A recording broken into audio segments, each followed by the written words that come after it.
Hello and welcome back to Down the Track. In this episode, we'll be reviewing the second T20 between England and Pakistan. England winning by 45 runs. They were put into bat by Pakistan. They put up 200 runs and then they bowled beautifully and restricted Pakistan to 155. Initially, I think Pakistan bowled really well with the new ball. Both Jason Roy and David Milan getting out. They were around 18 for 2. But it was the Josh Buttler show along with Moeen Ali. I think they got the England innings back together. And the important thing is, the strike rates. Josh Buttler 151, Moeen Ali 225. These strike rates were incredible. So not only are you building the partnership, but you're building at such a rapid pace that you're getting your team towards a big score, and that's exactly what happened. A tremendous striking of the ball by both of them. Buttler playing that scoop shot for 6 as well, getting things rolling, and Moeen Ali was fantastic. He can play as a floater in this England team, and he's shown that he can really provide with the bat, and he has all the strokes. I think at one stage, 220, 230 were on the cards, because even after Moeen Ali got out, Liam Livingstone came. He's in brilliant form. He had won 6 straight out of the ground. It was unbelievable, massive 6. But he got out as well. And then, we thought that England were over-attacking kind of thing was actually going to, be a disadvantage to them, because Pakistan came back and picked up wickets. So a 230 plus score went to 200. We saw the last game where 200 was par, and that's what it looked like at the halftime break. It looked like England maybe 20 runs short, even though they got 200, but that was not the case. So kudos to them. They're not changing their style. Yes, it will cost them in matches, but even in the last game, they got to 200, but they lost so many wickets. But they might have not got to 200 if they didn't have that style of play. So this ruthless, fearless, aggressive cricket is actually really helping this team. And you can see, when the likes of Buttler, Bairstow, Stokes, when these guys come into the team, once they start playing together, it's going to be a difficult team to stop. Over here, you have one player coming in, one player going out. Stokes played in the one-day series. He's not playing in the T20s. Buttler and Bairstow are back. So it will take time, but, going towards that T20, they need World T20. They need all these players to play together, and if they can play this kind of brand of cricket, it's going to be difficult for the opposition. So 200 runs on the board for Pakistan.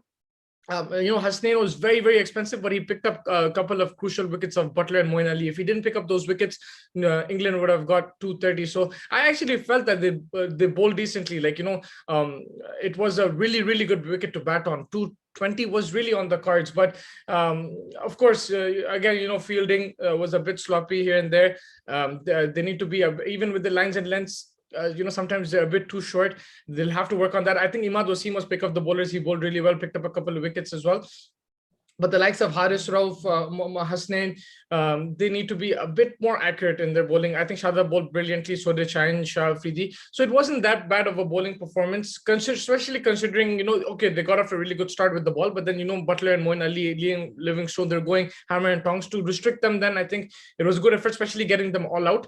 But I think what Pakistan would be disappointed with is their batting. Again, Rizwan and Babar Azam, 50 partnership, getting them off to a flyer. Very good start, and the power play, you're scoring 50 runs. That's what you want when you're chasing 200. So that's what happened. But you can't expect these guys to score hundreds every game. So when they get out, you need your middle order performance, and that's exactly what that didn't happen in this game.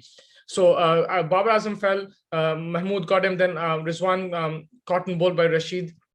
After that, Hafiz, Fakhar Zaman, and Azam Khan, these guys put on 19 runs, so for 3 wickets, which is not enough. You need your middle order to perform. Then, you can have Imad Wasim, Shadab contribute, and they did contribute, but it wasn't enough. You need at least Hafiz and Fakhar Zaman to put on 40, 50 runs there, and that was not the case today, and that's where they lost the game. So the middle order, yes, when they do get a start, they do capitalize like in the last T20, but over here, they did get a start, not as big a start as the first T20, but they just could not capitalize, and a pressure will be on them.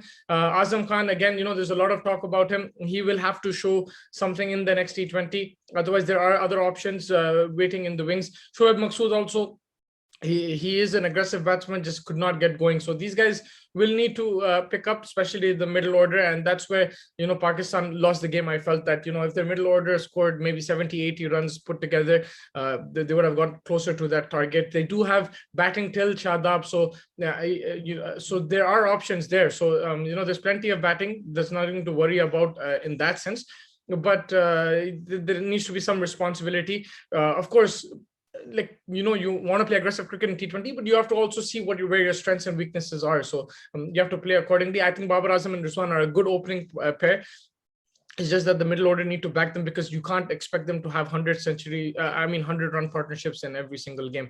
For England, Saqib Mahmood again started with the ball, 3 wickets, economy of 8.25. This man has had a magnificent summer so far, and he's the future for England, I feel. He was backed really well by Adil Rashid, who got the new ball, bowled the first over. He's picked up a couple of wickets, only 7.5 for a leg spinner. That economy rate is fantastic, I feel.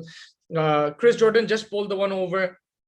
The Moin Ali picked up a couple of wickets, a bit expensive, but he picked up a couple of wickets, contributed with the bat as well. Fantastic all-round performance.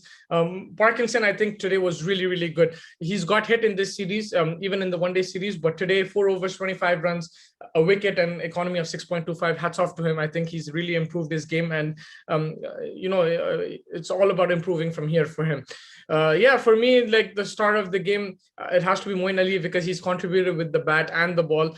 And crucial contributions. It's not like, massive, like 100 or 5 wicket haul, but he's picked up a couple of wickets. He scored those 30 runs at a strike rate of 200. That strike rate is very important in this format. So kudos to Moin Ali over there. And I think it was a team effort. England, aggressive with the bat, aggressive with the ball. They know that runs and wickets regularly will help in this format, and they've shown that. They've made this series 1-1. It's set up for a really, really good final game, and that's going to be very entertaining, I feel.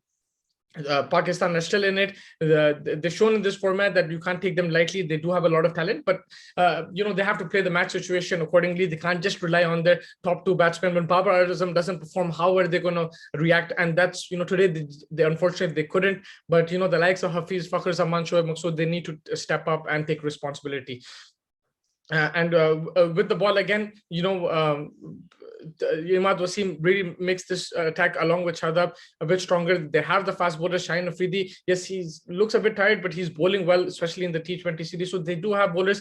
It's just that, once you do get off to a good start, you have to be a bit more consistent, try to tie them down, go for wickets, don't get too defensive.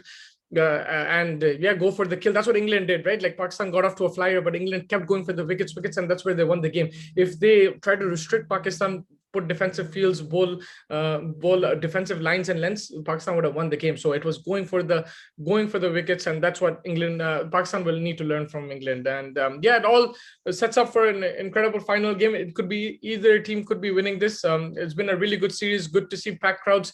Hope to catch you after that game. If there's, make sure you like and subscribe to the channel and comment with your thoughts about the game, and catch you after the next game. Thank you.